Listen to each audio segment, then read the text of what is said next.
Hi, I'm Dr. Esme Schaller. I'm a clinical psychologist, and I direct the DBT program at the Young Adult and Family Center at UCSF. I'm here to answer the question, what the heck is DBT? If you're watching this, someone has told you that you or a family member could benefit from something called DBT. The goal of this video is to explain quickly and simply what people mean when they say DBT, who DBT is designed to help, and what being in DBT treatment might actually look like. The main goal of DBT is to build a life worth living. This means having things that are meaningful and important to you in your life. So this could mean music to one person, horses to another, and a quiet room with lots of books to someone else.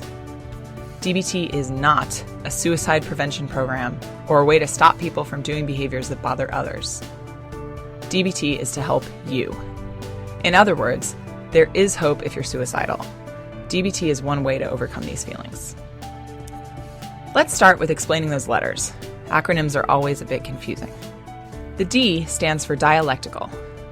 This is a fancy philosophy word based on the idea of a dialectic, or two things that can seem like opposites but can in fact both be true at the same time.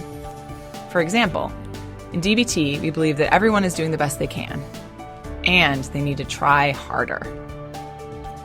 We often think of dialectics as a great big scale, tilting back and forth. The main dialectic in DBT is that we are always trying to balance acceptance, you're doing the best you can, this is really how life is right now, with change. You have to try different things to get the life you want, you have to be motivated and work harder. A DBT therapist is thus constantly dancing, trying to make sure they really understand and accept where you're coming from, while also pushing you to change when they can. It can be a complicated step. The B stands for behavior. A behavior is anything that can be reinforced or rewarded. Okay, let me briefly explain reinforcement too. A reinforcer is anything that increases the likelihood that a behavior will occur again. If you study hard and get an A+ on a test, the A+ is the reinforcer that increases the chances you will study again. If your dog sits and you give him a treat, the treat is the reinforcer that increases the chance he will sit again.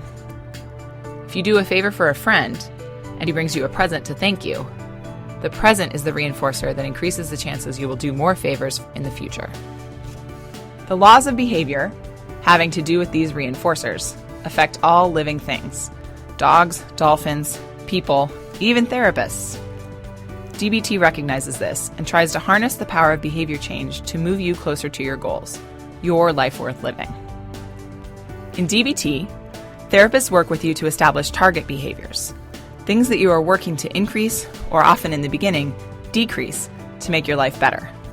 Common initial targets in DBT include thinking of suicide, self-injury, restricting meals, binging and purging, using drugs or alcohol, engaging in risky sexual behavior, reckless driving, physical aggression, and shoplifting.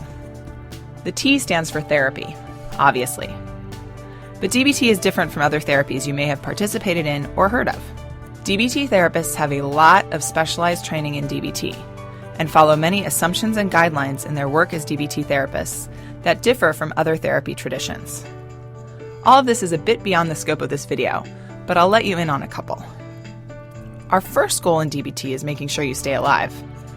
This helps us meet our second goal, making sure you stay in therapy until you can meet your goal, which is by far the most important: building a life worth living. DBT therapists believe that the most caring thing a therapist can do is to help push a client toward their long-term goals. Sometimes these goals may seem unattainable. It is a DBT therapist's job to understand how hard it is to change and to simultaneously push you to keep you moving forward. DBT therapists also believe that therapy with someone is a real relationship between equals. That means if you ask your therapist a question about their lives, they'll likely just answer it honestly instead of asking you why you're interested. It also means that the work in therapy is carried out by both of you. It's like a DBT therapist is in a rowboat with you, and you are both rowing to get to your destination. Your therapist shouldn't be laying back silently while you row super hard, and you also shouldn't be in the back of the boat drilling little holes in the bottom while your therapist is up front rowing, thinking you're rowing too. It's about both of you working together towards your goals. Now, who can benefit most from DBT? DBT has been studied and is currently being studied for a lot of different clinical populations. What most of them have in common is a difficulty in regulating emotions. This may mean that your life feels a bit like an emotional roller coaster.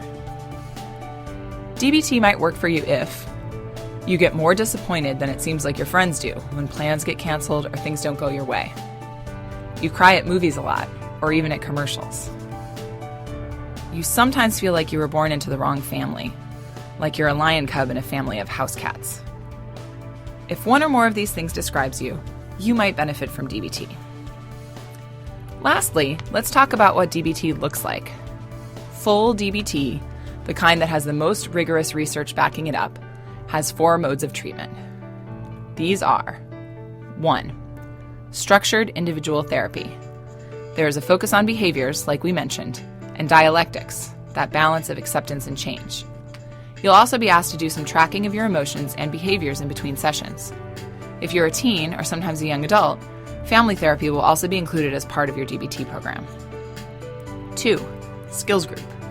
This is a weekly meeting, usually about 2 hours long, where you get to learn a different behavioral skill each week to help manage emotions, tolerate distress, and have effective interpersonal relationships. This saves time in your individual therapy to talk about the stuff that's most central to you. If you're a teen or young adult, you'll likely attend this group with a family member or two so they can learn the skills as well. 3. Skills coaching. This means you can call your therapist 24 hours a day to get help using your coping skills and to avoid engaging in some of those target behaviors we mentioned earlier. You have a personal coach that can help you change how you react to things at times when it is the hardest to do so. 4. Consultation team. This last one may be less obvious to you as the client, but DBT therapists work on a team that helps them support each other and do the best treatment possible. This is essential because changing life-threatening behaviors that have been going on for a long time can be really stressful. If your DBT therapist does not have a team, it's not DBT. Altogether, this takes about 3 to 4 hours per week. Another goal of DBT is to keep you in your life, going to school, going to work, seeing your friends, so it does not take up all of your time like some other intensive treatment options might. So, you now know what the heck dialectical behavior therapy is. You've got the acronym down, you know a little bit about who it's designed to help, and you know what it involves. Only you can choose if this is the right road to your life worth living. Why not talk to a DBT therapist and see what you think?